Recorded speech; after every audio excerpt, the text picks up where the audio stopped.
Welcome. In this video we're going to be doing the detailing and weathering on our AAT vehicle.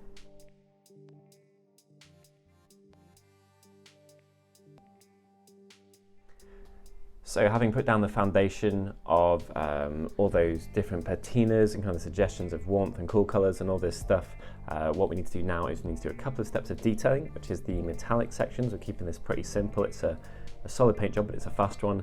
And then we're going to be adding the weathering as well. That also brings a lot. So we've got these kind of exhaust ports or torpedo ports, whatever you want to call them. In the artwork, they are heavily weathered, like they're exhausts, and also the vehicle's got a lot of streaking on it, so it gives that impression that it's a really fast-moving thing that isn't in prime condition and is battle-worn. So we're going to be doing a couple of steps using colours we've used so far, and we're just going to be using them to enhance what we've got and finish off the piece. Okay, so if you're watching this, hopefully you've seen the previous video, which we'll link here, which details how we painted the body of this. For our next stage, we're going to be going over all the areas that we're going to be painting the black, which is predominantly the weapons. We're going to paint them with any black mixed with our Hold Your Blue from scale 75, just to keep colours coherent throughout the vehicle. Doesn't matter what black you use, it'll cover absolutely perfectly. We're going to base coat the areas and then we'll go on to paint them silver. So I'm just using a brush which has a black dot on the end. I mark out my brushes that I use for work with metallics, just in case I use it in the next stages. And what we're going to be doing is carefully picking out the sections that are going to have our metallics on, and we're hitting them with a base coat. It should pretty much coat in one. These are both really strong colours. Be careful around your other sections because they will very easily get contaminated by something this potent. They're a perfect canvas to be ruined, so we'll base coat these areas, taking our time, and then we'll come back and we'll do all of them the same colour all the way over the ship. So it's at stages like this where we reap the benefits of not gluing on sections we didn't need to. You'll probably see me pulling these on and off throughout the process. The turret is separate. Just getting around the back of these, we're already getting to reap the benefits of not gluing things on that we don't need to. It's not made the painting process any more difficult, but it's definitely going to make it a lot more easy. Okay, for our next step, we're using graphite and platinum from Dark Star Metallics. These are super interesting paints. I'd really recommend people trying them out. If you would like to use any other equivalents from the larger brands, then Iron Breaker, Silver, any Vallejo silvers are super solid. And a good tip is if you want to make them dark, you can just add a little bit of black. What I'm doing, however, is I'm taking our previous black-blue mix and I'm going to mix it with a little bit of the metallic. And we're going to carefully start building up some texture with that. You can add a little bit more black, and if you want to do it more subtly, we're going to be doing a combination of stippling and dry brushing, depending on the area that we've got in question. So I'm going to get pretty much all of this, and then I'll be concentrating with the further stages. We'll be just concentrating more on hitting it from above to kind of give the impression that that's where the light's hitting it. So take care when you're going between any sections. I'm using a small here. There is a strong argument that you could use an extra small for some of the detailed sections, especially if you want to take extra care. And when you're onto the sections that have got more texture and you don't have to worry about hitting anything else, you can just pretty much go hell for leather like this without any worry of any negative effects. And as we've said, our next steps are to just add a little bit more silver into the mix. And concentrate that coming from above.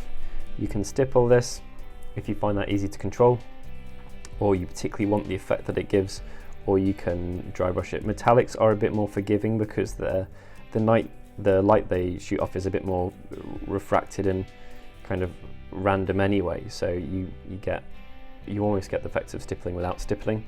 So just in the same way it's hard to achieve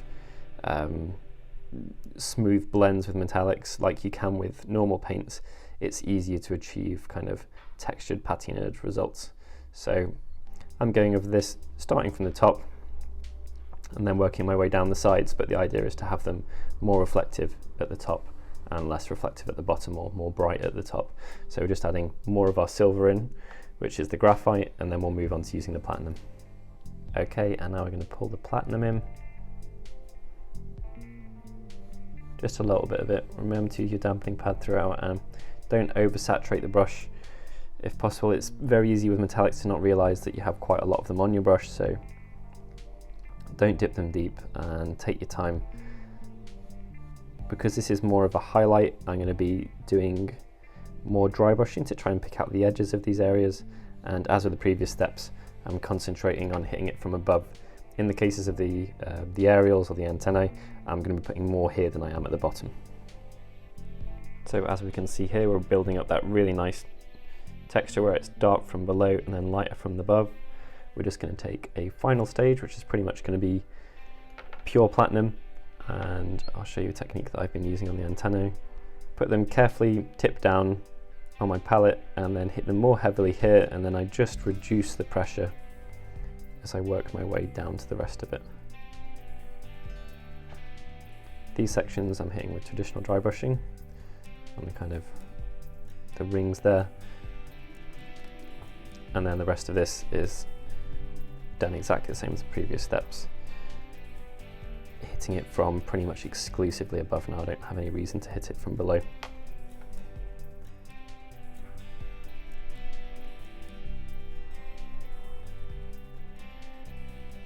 Again, just putting a tiny bit on my brush, that's all that's needed, and taking my time. So that is it for the metallics. Let's move on to the weathering. So for our next stage, we'll bring back our palette with the blue back mix in it, just for reference. It's kind of like a very sooty, deep blue back that we've made there. Depending on the brand of black you're using, it's probably around a 50-50. The blue from Scale 75 is very strong. We're going to be doing this with the small and probably using the extra small as well. This stage is a little bit worrying, so make sure that you proceed with absolute caution. Go gently, and remove off the majority of paint from your brush. You don't want to be leaving any streaking. This is where having a texture palette comes in invaluable. And then we're going to be gently trying to replicate the streaking and weathering that these sections of the model have in the artwork. So with small circular buffing motions, I'm going to build it up around the ports towards the back, or exhaust ports, whatever these are, and then from there I will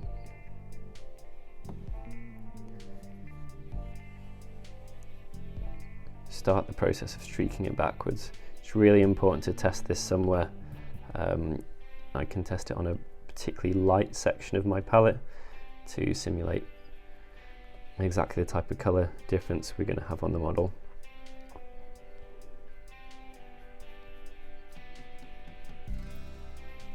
Don't be afraid to take your time with this.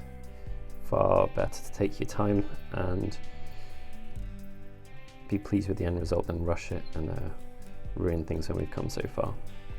So we're just going to be building that up pretty much all the way around, but taking the streaks backwards.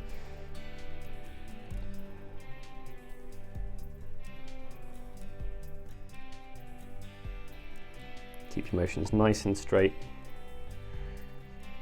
Nothing wiggly. Brace your hand on your desk, whatever helps you.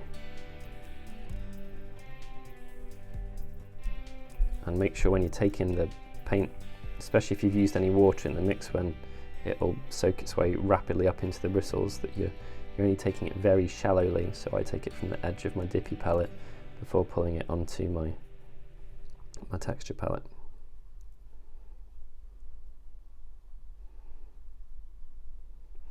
So we'll carry on like this, stepping down to our extra small if we need to, and with a fair bit of patience we should add a really special final step of detailing to this awesome model. So I think that's turned out pretty well. I decided to, the streaks I maybe went in a little bit heavy-handed with, trying to replicate the box art, but they were standing out too much, so I've actually taken it and then again, when in doubt, reference material. It seems here that even not around the exhaust there's some evidence of streaking and weathering, so I pulled that onto the front section and I think that's actually worked out really well. All of my strokes pretty much have been going in this direction in a really linear fashion that we haven't done anywhere else in the model particularly. and as a result this has kind of given it a little bit more of a sense of speed and urgency. So what we're going to do now is going to rock in with our platinum or graphite, depending on whether you want it to be a bit warmer or a bit cooler, and then we're going to do some careful stippling here to show the chipping. Again, we're just going to be copying the box art for reference in this, so very mildly, quite carefully, and that should add some real contrast in those dark sections for us. So less is more here, especially after we've done quite so much weathering as we did. We're going to be using the Baby D, and then to make the most of the fact that we're using a stippling brush, not a normal brush, we're going to try and get non-uniform chipping here. We're actually using more paint on a brush than we would normally do. So using Baby D, and I'm going to be mixing our two metallics together.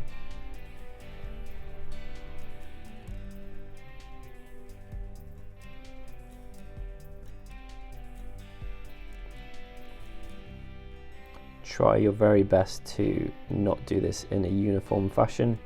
Again, you've got the box art for reference if you're trying anything like this, so more of the chipping is towards the back of the sections.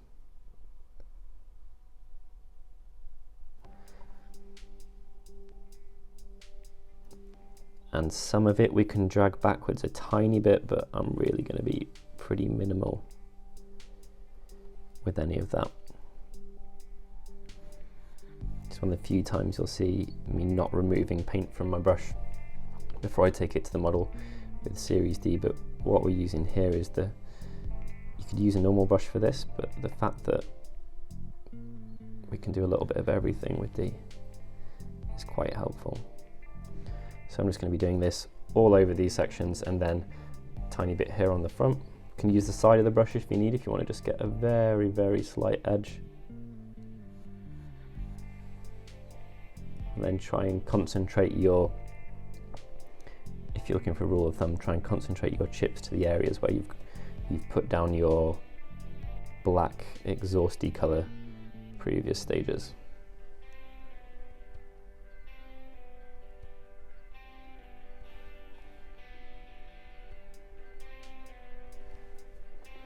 You don't want any light versions of this. It either wants to be chipped or not chipped, so you shouldn't have like semi-buffed looking, almost transparent areas. It should be chipped or not chipped. And we'll do that all over the entirety. So with most of the chipping in place, I'm now really carefully going over, and anywhere that looks too soft, we're making, in terms of the amount of paint that we put down, we're trying to block in, but we're also putting down some little streaks at the back of the sections to give that impression that these chips have been gained from objects that have been swept off into the wind. We have the side of our brush. If you want to do little edge highlights, and then rather than getting all of it, if you do little taps, then we're going to reinforce the idea that these are random. It's not every single edge that's been hit by this stuff, it's just some of them more than others. There we go, so that's pretty much done, and we have a finished vehicle. So here we have our finished result.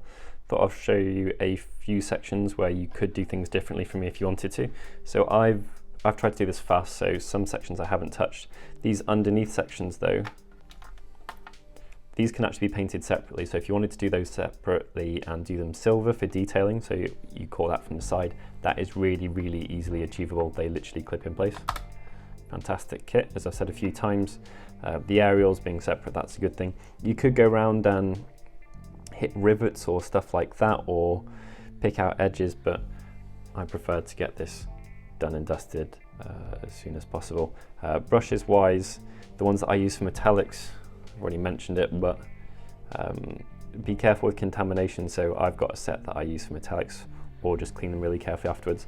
The other thing to be aware of is if you're using metallics with other paints, swap out your sponge for your dampening pad, or take extra care of contaminating it, especially if you go from any silver metallic to a dark colour. Those flecks are going to show up really easily, as the chipping shows up easily here, so that's something I want to avoid. Overall though, I'm really pleased with how this went. You could choose to do it all like we did the bottom half or like we did the top half if you prefer something warmer or something a bit more kind of military drab, but overall I think the colours have worked fantastically and the techniques worked really well. Also the parts that we chose to paint it in and leave separate, they've really aided our process and made it more enjoyable and faster for us.